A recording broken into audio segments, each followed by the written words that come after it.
네, YTN 라디오 생생경제 2부 시작하겠습니다. 취재부터 뉴스까지 한 큐에 살펴보는 취재 수첩 생생타임즈 시간이고요. 오늘도 든든한 두 분과 함께하겠습니다. 이데일리의 김정남 기자, 더구루의 오소영 기자 스튜디오에 나와 계십니다. 두 분 어서 오십시오. 네, 안녕하세요. 네, 안녕하십니까. 광복절 연휴 오 기자 잘 보냈습니까? 뭐 뜻깊은 일이라도 하셨어요? 저는 그냥 쉬었습니다. 역시 다들 휴식이 부족해서 김정남 기자도 조금 전에 들어올 때 힘들다고 인상을 팍팍 쓰면서 들어왔죠. 다들 잘 쉬시고 건강관리도 잘해야 되겠습니다. 자, 김정남 기자가 준비해온 소식부터 한번 살펴보죠. 25일에 한미 정상회담이 열릴 예정이다. 그 어느 때보다도 우리 기업들의 지원이 많이 필요할 것 같아요. 네. 우리 기업들 움직임 어떤지 살펴보도록 하죠. 이재용 삼성전자 회장 이야기부터 해보겠습니다. 네, 아무래도 삼성이 제일 중요하죠. 근데 이제 한미 정상회담 앞두고 이재용 회장이 2주 넘게 미국에 쭉 머무르면서 했던 게 아무래도 주목이 되니까 요거부터 좀 얘기를 해봐야 될 것 같습니다. 네네.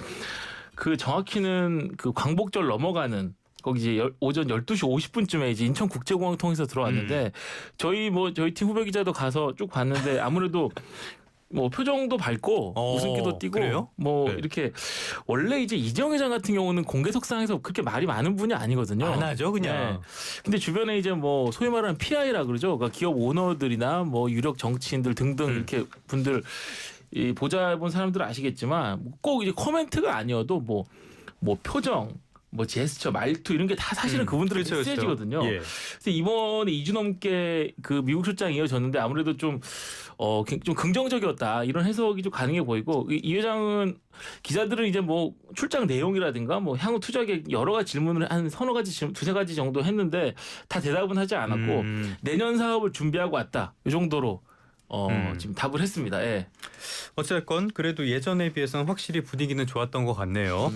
뭐 이제 이 회장께서는 말씀을 그렇게 많이 하진 않으시고 이렇게 단편적으로 하시는 편이니까 네. 뭐 여기까지 분위기만 대충 알 수 있으면 될 것 같고요. 이 회장이 내년 사업을 언급을 했다. 여기에는 배경이 있을 것 같은데 미국에서 어떤 일정들 소화했습니까? 네, 원래 그 지난달 29일이었죠. 관세 협상을 그러니까 지원하기 위해서 갔던 건 다 아실 테고 예. 그 이후에 이제 뭐 실리콘밸리라든가 샌프란시스코 이쪽으로 넘어가서 쭉 비즈니스 미팅, 그러니까 빅테크 수장들을 쭉 만났습니다. 일론 머스크하고는 테슬라 그 가기 직전에 발표했잖아요. 그 파운드리 네네네. 수주 계약을 아마 만났을 가능성이 크고 제가 파악하기로는 이제 젠슨왕 그 엔비디아 CEO하고는 비즈니스 미팅을 한 것으로 지금 알려지고 있습니다. 그러니까 제가 지난주에 그 삼성 파운드리 관련해서 이제 이런저런 말씀 많이 드렸는데 파운드리 사업이 굉장히 중요하잖아요. 뭐 나쁜 말씀을 주로 해주셨죠. 예. 근데 이제 그거만큼 중요한 게 이제 HBM 반등이죠. 그렇죠. 지금 예. 삼성전자가 뭐 청취자분들 잘 아시겠지만 투자자분들은 아마 더 잘 아실 거고 5세대 HBM3 12단 제품을 엔비디아에 공급한다 이런 보도들이 최근에 좀 부쩍 조금씩 나왔었는데 다만 아직은 뭐 확정적인 건 아직 아닌 그래요? 것 같고 예. 엔비디아와 삼성전자의 공식 발표를 이거는 기다려봐야 될 것 같습니다.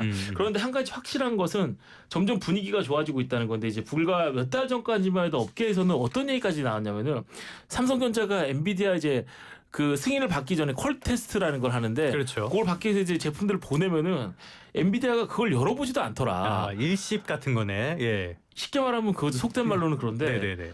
그런데 이제 제가 지난주에 말씀드렸듯이 엔비디아와 SK하이닉스가 이제 6세대 내년 그 물량 HBM4 그 가격 협상을 지금 아직 진행하고 있는데 예년과는 달리 조금 신경전이 있죠. 근데 그 이유가 이제 SK하이닉스의 경쟁사인 삼성전자와 마이크론의 존재 때문입니다. 예. 엔비디아는 이제 HBM4 내년 그 연단위 계약을 하면서 물론 HBM3도 좀 포함되어 있지만 거기는 이제 삼성전자의 HBM4 샘플까지는 좀 봐야겠다 우리가.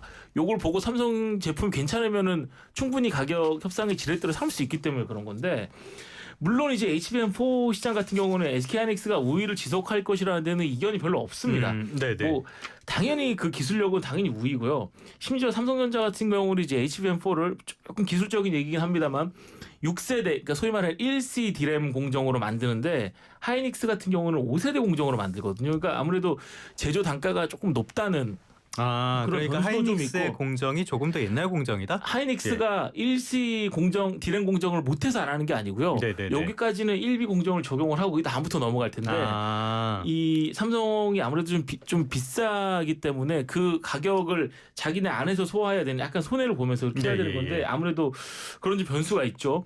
그럼에도 불구하고 이제 시간이 흐를수록 하이닉스의 일방적인 독주 흐름은 좀 깨질 가능성이 높은데 이 한 내후년 HBM4, 2 혹은 HBM5 이 정도 가면 이제 3강 체제로 접어들 거다 이런 관측이 있고 그렇다면 삼성전자 입장에서는 내년 내후년 정도부터는 이제 미국 사업 전략이 굉장히 중요해진다. 예, 예. 이때부터 기회가 될 것이다라는 해석이 가능한데 아마 이정 회장이 이제 요 관련된 사업들을 쭉 얘기를 하셨을 겁니다. 8월 28일 날 엔비디아 이제 실적 발표가 나오거든요. 이제 업계분들이나 투자자분들 뭐 많이 기다리고 계실 텐데 그때 이제 HBM 관련된 가이던스들 쭉 확인해 보시면 될 것 같습니다. 요게 우리나라 기업들의 실적 가이던스나 주가에도 영향을 미칠 테니까 그렇죠. 확인 꼭 해보셔야 되겠고요. 그렇죠. 삼성전자가 한미 정상회담에서 추가 투자를 발표할 것이다라는 관측들이 많이 있는데 이건 관측을 넘어서 뭐 그렇게 될 것 같기는 해요. 어떤 내용들 지금 거론됩니까? 이 정권 입장, 그 이재명 정부 입장에서는 뭐 그래야 하는 거죠.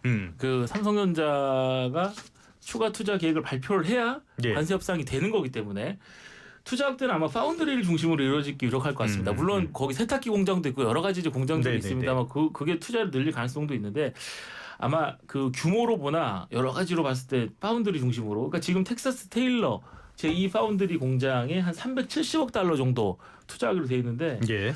이게 한 일부 외신들은 한 500억 달러 이상 될 것이다. 뭐 이런 얘기가 있고 최첨단 2나노 공정 생산 라인을 늘리거나 아니면 첨단 패키징 시설에 투자할 것이다. 이런 얘기들이 좀 있는데 지금 변수가 트럼프 대통령이 그 저기 푸틴 대통령하고 정상회담 한 2, 3일 전에 했죠. 그때 이제 하러 가면서 다음 주 혹은 다다음 주에 이제 반도체 관세를 매길 것이다. 뭐 이런 얘기를 했는데 네. 이게 뭐 언제가 될지는 저도 모르겠어요. 이게 2주 후에 할지도 몰라요.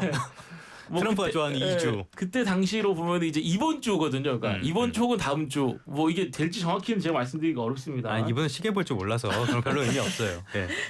그래서 이제 미국 투자를 지금 그래도 삼성이나 SK하이닉스 같은 경우는 하고 있기 때문에 관세 면제를 받을 것이다. 뭐 이런 전망이 많은데 그런데 이제 뭐 제가 쭉 말씀드립니다만 이 상식선에서 잘 움직이지 않으시는 이 트럼프 대통령의 특성상 미국의 추가 투자 압박 이건 계속 될 것이다라는 예상이 되고 그러면서 이제 삼성전자도 당연히 이번에 이재용 회장이 쭉 빅테크 수장들을 만났는데 그러면서 우리가 어느 정도 투자를 미국에 해야 될 것인지에 대한 감을 잡았을 거기 때문에 이렇게 해가지고 한미 정상회담 넘어가면서 투자 계획을 발표하는 이런 그림으로 갈 것 같습니다.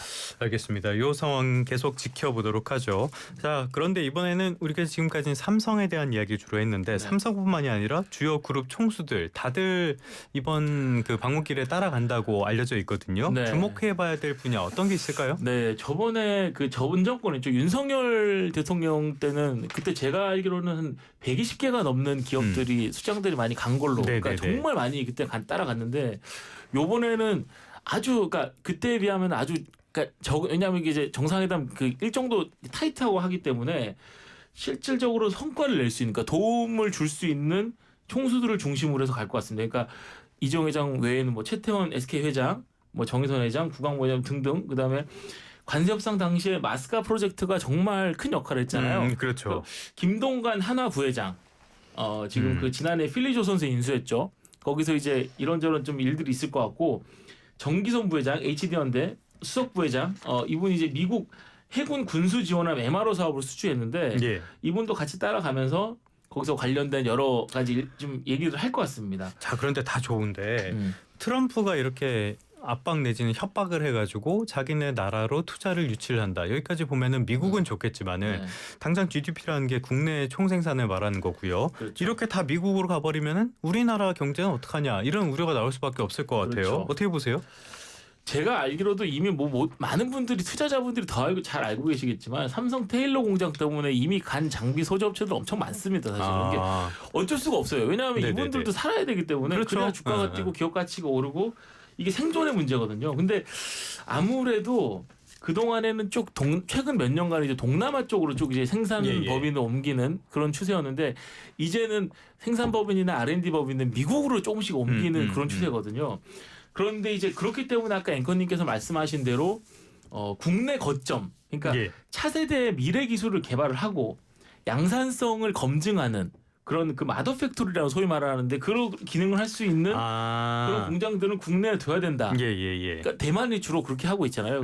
그런 목소리가 많은데 그러기 위해서는 이제 정부가 조금 더 디테일하게 지원책이 들어가야 됩니다. 그러니까 얼마 전에 그 김정관 산업부 장관이 그 뭐 저기 내정자 신분일 때인지 후보자 신분일 때인지 정확히 지금 기억은 안 나는데 그때 이제 그 생산세액 공제, 예. 공제. 그러니까 이제 그때 당시 보도는 이제 막 한국판 IRA로 나갔는데 정확하게는 한국판 AMPC죠. 사후적인 생산량에 맞춰서 세액 공제를 해주겠다 이건데 산업계에서는 그때 당시 보도에는 뭐 좋다 이거 우호적으로 나왔는데 사실은 굉장히 좀 아쉬움을 표하고 있는 게 업계마다 좀 다르긴 하지만 사실상 우리가 지금 뭐 동남아나 미국 이런 쪽으로 생산 라인도 옮기고 있는데 사후적으로 생산량이 많지 않을 거 아니에요. 그러니까 거기에 따라서 세액 공제액도 적어지는 겁니다. 네네네. 그러니까 여기다가는 사전적인 선제적인 의미의 R&D에다가 예. 그러니까 우리가 지금 직접 보조금을 줄 수 있는 재정 여력이 높지 않기 때문에 계속 안 되고 있죠. 그거는. 그렇죠. 예. R&D에다가 세액 공제를 해주는 방안으로 예를 들어서 이제 뭐 요즘에 미국 많이 나가는 예를 들어 배터리라고 보면은 배터리 그 산업 구조가 어떻게 되냐면은 공장 하나에다가 실험을 해보는 거예요. 이게 양산이 될지 안 될지. 그러면서 이 공장 하나에다가 양산이 된다고 하면은 사실상 나머지 뭐 한국, 미국에는 거의 찍어내는 식의 공장을 지어서 이렇게 생산을 하는 거거든요. 예. 그러니까 이 한국의 이 라인 하나는 그렇게 생산량이 많지가 않아요. 그러니까 여기서 R&D 그 기술 개발을 하는 거기 그 투자액에다가 세액 공제를 해주면은 훨씬 더 효과가 높다. 그러면은 국내는 최첨단 R&D의 거점으로 기능할 수 있겠다. 예. 이렇게 하는 게 현실적으로 좀 적당하지 않을까 그런 생각을 하게 됩니다.